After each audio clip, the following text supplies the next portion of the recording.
শুভ সকাল বন্ধুরা, চলে আসলাম নতুন একটি ব্লগ নিয়ে। ঘুম থেকে উঠে বাবুর জন্য একটু নাস্তা রেডি করে নিচ্ছি। ও আজকে বললো এটা এইভাবে ডিম টোস্ট খাবে। মানে ও এক এক দিন এক এক রকম খেতে চায়, তবে স্কুল থাকলে তো আর সেটা সম্ভব হয় না। আজকে ছুটির দিন, তাই করে দিচ্ছি যে ডিম দিয়ে ব্রেড একটু টোস্ট করে দিচ্ছি। তবে আজকে আমি ব্লগটা তোমাদের সাথে যেটা শেয়ার করতে চাচ্ছি, এটা একটু অন্যরকম ব্লগ। আজকে আর রান্নাবান্না দেখাবো না, তবে এই ব্রেকফাস্টটা নাস্তাটা একটু দেখাবো। কারণ আমি সারাদিন যা করছি আজকে সেটাই তোমাদের সাথে শেয়ার করবো। আর এই যে আমিও বসে পড়লাম, ডিম পোচ, তারপরে ব্রেড আর চা। আর দীপের বাবা চলে গেছে, সে আগে খেয়ে নিয়েছে, সে বাজার করতে গেছে, সেটাই তোমাদের সাথে শেয়ার করবো। আজকে যে কত রকমের মাছ নিয়ে আসছে, এই দেখো 3 ব্যাগ ভর্তি মাছ নিয়ে আসছে। এরকমই করে মাসে 2বার বা 1বার যাবে, এত বাজার নিয়ে আসবে যে সেদিন আমার অবস্থা একেবারে শোচনীয় হয়ে যায়। এখানে বড় একটা রুই মাছ কেটে নিয়ে আসছে, শুধু রুই মাছটাই কেটে নিয়ে আসছে, কারণ অন্য সব মাছ, ছোটো মাছগুলো কেটে দেয় না।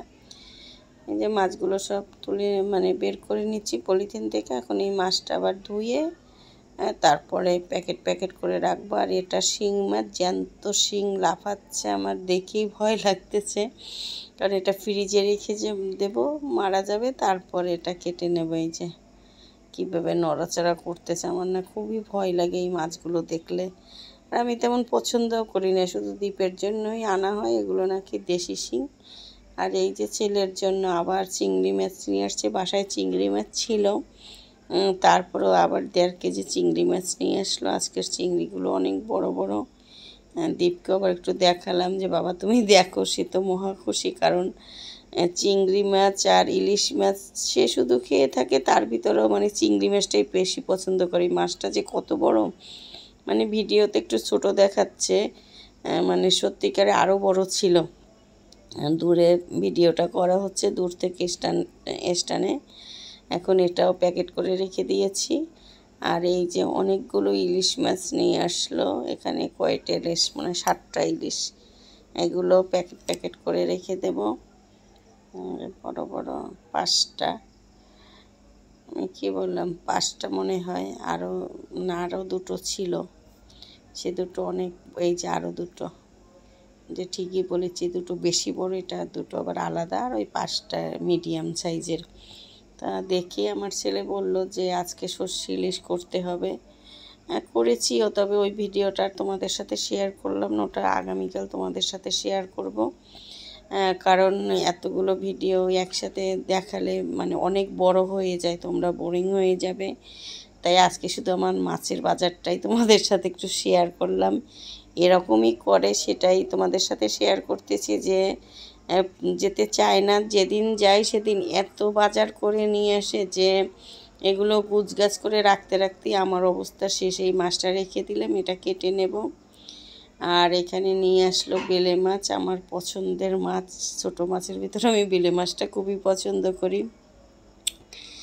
আর এখানে আছে পাবদা মাছ। এই মাছগুলোর পরে বেলে মাছটা কেটেছি, কারণ দেখলাম মাছটা একটু, বেলে মাছ তো একটু নরম টাইপের মাছ, তাই মনে করলাম আবার তো কালকে থেকে স্কুল শুরু হয়ে যাবে, সেই শুক্রবার শনিবার ছাড়া আর কাটতে পারবো না, তাই বেলে মাছটা একটু কেটে নিয়েছি। আর এই যে পাবদা মাছগুলো একেবারে জ্যান্ত ছিল, সেটাও রেখে দিয়েছি। তারপর মলা মাছ, আমি রাগই করলাম যে মলা মাছ কেন আনলো, কারণ মলা মাছগুলো আমার ভাল লাগে না, কাটা কাটা লাগে। যে মাছ গোছানো হয়ে গেল, দুপুরে লাঞ্চও আমরা করে নিয়েছি।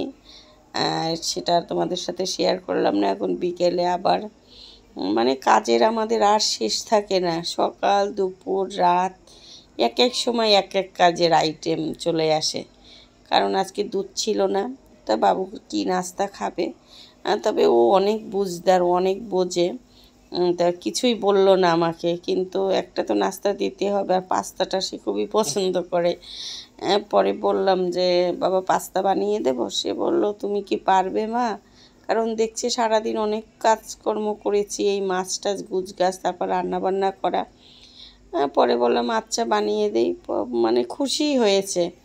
তাই এই যে পরে বাবুর জন্য এই যে পাস্তাটা একটু বানিয়ে নিচ্ছি, পাস্তার মশলাটাও দিয়ে দিলাম। আর আমি সামান্য একটা ডিম দিলাম, আর একটু রসুন আর পেঁয়াজ, আর কিছুই দিলাম না।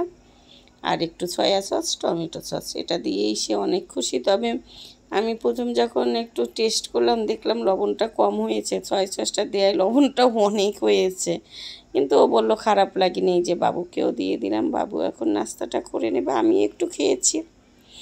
তাহলে আজকের ব্লগটি এখানেই শেষ করলাম, দেখা হবে পরবর্তী ব্লগে। আজকে আমি কি কি রান্না করেছি আগামী ব্লগে সব কিছু তোমাদের সাথে শেয়ার করবো। বাই।